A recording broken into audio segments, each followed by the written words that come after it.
అందరికీ నమస్కారం. మధుస్ కిచెన్కి స్వాగతం అండి. చూస్తున్నారు కదా మన ముందున్నవి ఏంటవి బన్స్, అది కూడా చీజ్ గార్లిక్ బన్స్ అన్నమాట. అసలు ఎంత బాగున్నాయి అంటే చాలా టేస్టీగా ఉన్నాయి. చక్కగా వేడిగా అవి తింటుంటే చూస్తున్నారు కదా బటర్ చీజ్ అంతా మెల్ట్ అయ్యి చూడగానే తినాలనిపించేలాగా చాలా ఈజీగా మనమే ఇంట్లో చేసుకోవచ్చు. ఇది దానికి కొద్దిగా బన్స్ చీజ్ ఉంటే బన్స్ ఉంటే చాలు.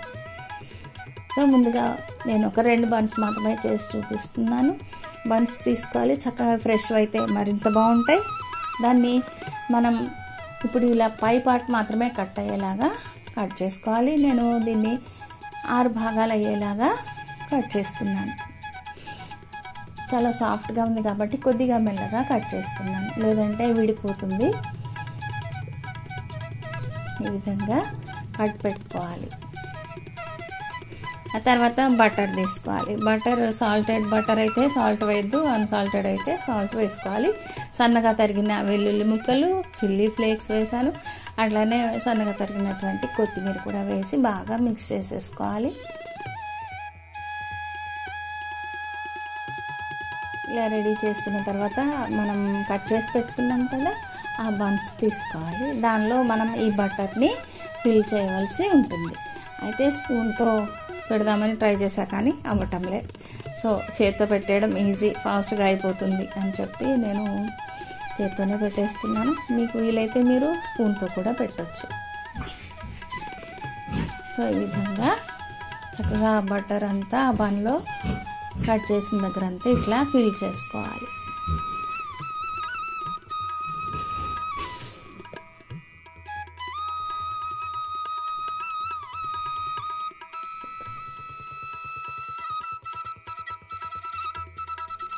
సో అన్ని సైడ్స్ మనం 6 పార్ట్స్గా చేసాం కదా, అన్ని కట్స్ దగ్గర కూడా ఇట్లా ఓపెన్ చేసి బటర్ ఫిల్ చేయాలి. ఈ విధంగా 2 రెడీ అయినాయి. మధ్యలో కొద్దిగా హోల్ లాగా చేశాను, దానిలో చీజ్ వేస్తున్నాను అనమాట. ఇది పిజ్జా చీజ్. తర్వాత మిగిలిన బటర్ అంతా కూడా ఆ బన్స్ పైన అప్లై చేసేస్తున్నా. నేను దీన్ని స్టవ్ పైనే బేక్ చేద్దాం అనుకుంటున్నాను. సో అందుకోసం రెడీ కూడా చేసుకున్నా. ఈ విధంగా చుట్టూ కూడా బటర్ అప్లై చేసేసి వీలైతే పైన మిక్స్డ్ హెర్బ్స్ ఏమన్నా ఉంటే అవి కూడా స్పార్కిల్ చేస్తే బాగుంటుంది. కొద్దిగా అవి చల్లేసి చిల్లీ ఫ్లేక్స్ కూడా కొద్దిగా వేసేసి